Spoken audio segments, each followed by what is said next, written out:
some of you may know that I started or re-engaged with my MSc program in January of this year. And that was important for me to do because I had put that off for 10 entire years. I was not even aware that you could put a master's program off for that long and not lose all of your money and have to start over again from scratch.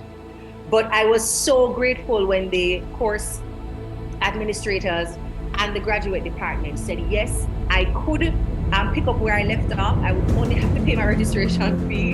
And I could hold even my grades that I had gotten for the other courses. I wouldn't have to do everything over, just the course that I had not completed. But there's a reason I had not completed that course. And I think that may speak to a challenge that many of us face when it comes down to our goals, which is self-sabotage. So I had not completed that program for two reasons. One, I allowed life to get in the way. Once I started working, mind you, I was working while I was doing the program.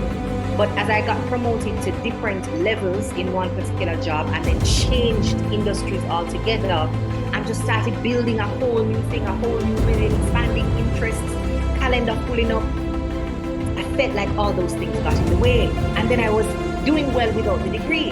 So at the time, I thought I needed my master's to level up and to go a little further and to get into the pay bracket that I wanted to get into. And I was able to get into that pay bracket without the master's and in a field unrelated to the master's. So I started to think, why bother? Let's put it off a little bit longer because I'm so busy over here being successful.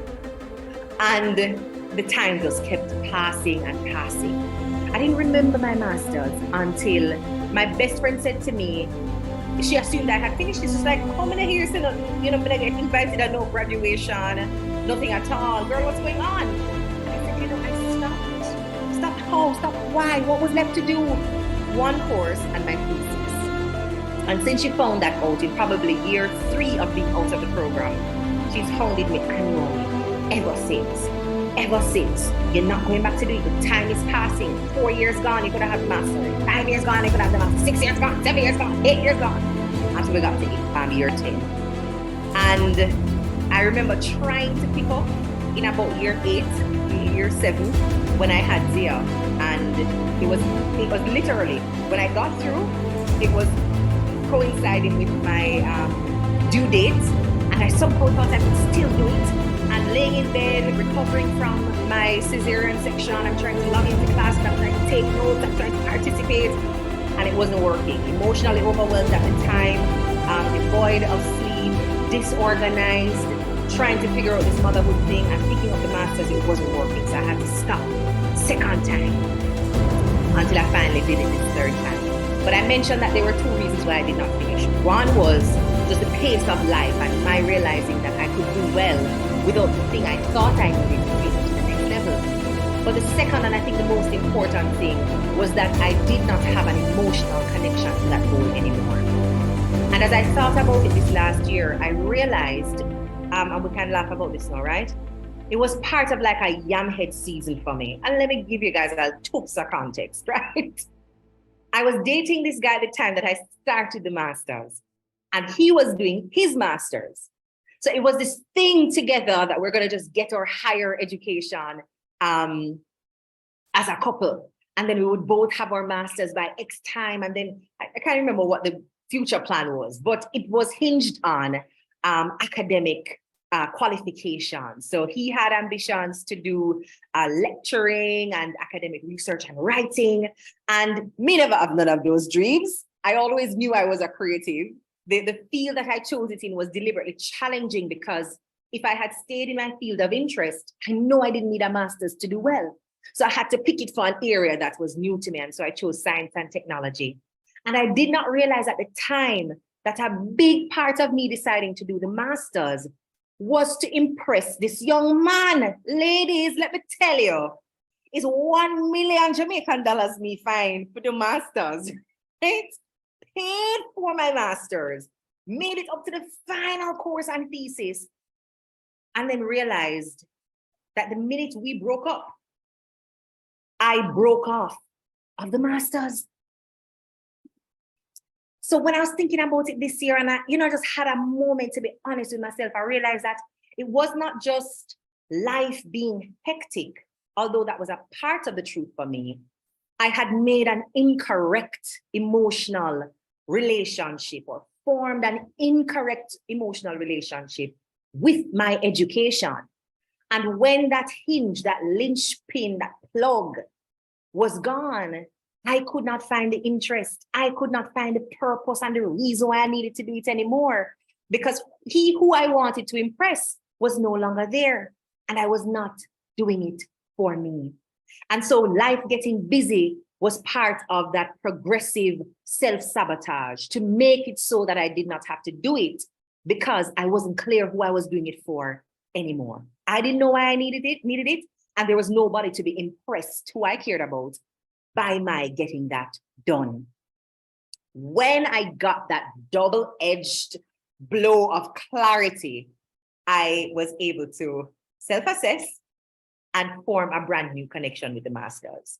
It was not just the masters for growth's sake why I had signed up. But the minute I realized that that was not my reason, I had to find my own reason. And so I found it. And restarting the masters, raising a toddler, building a business, trying to sleep, because all of that, it's just not easy. I am still doing much better at it this time around than I was in the beginning. I'm attending all of my classes, taking all my notes, doing all my additional reading, showing up for all my school trips and assignments, even the overnight one that I thought I couldn't do because I was too busy, and how can I just spend 2 days out because I have to work. With a toddler that I had to manage and make preparations for, I was able to do my overnight field trip.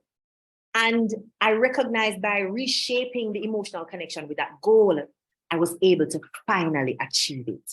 So the point of that particular story is to explore in a very honest way how many of the goals in this last quarter we did not form a healthy emotional relationship with.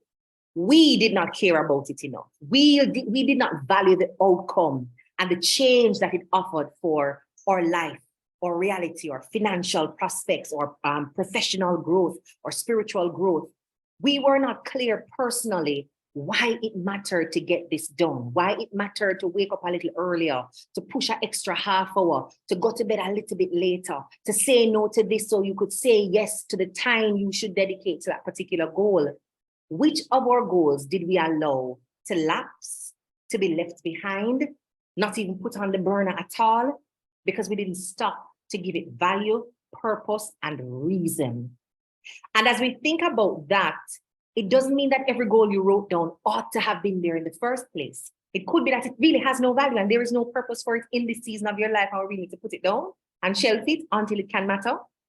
But it could also mean that we can reassess the emotional connection and relationship that we have with those goals. Because without that, it becomes easier and easier to fall into a rhythm of inactivity and to consciously or unconsciously sabotage ourselves and our goals. And one of the simplest definitions is standing in your own way, whether consciously or unconsciously, standing in your own way, essentially doing or failing to do the things that will prevent you from achieving your goals.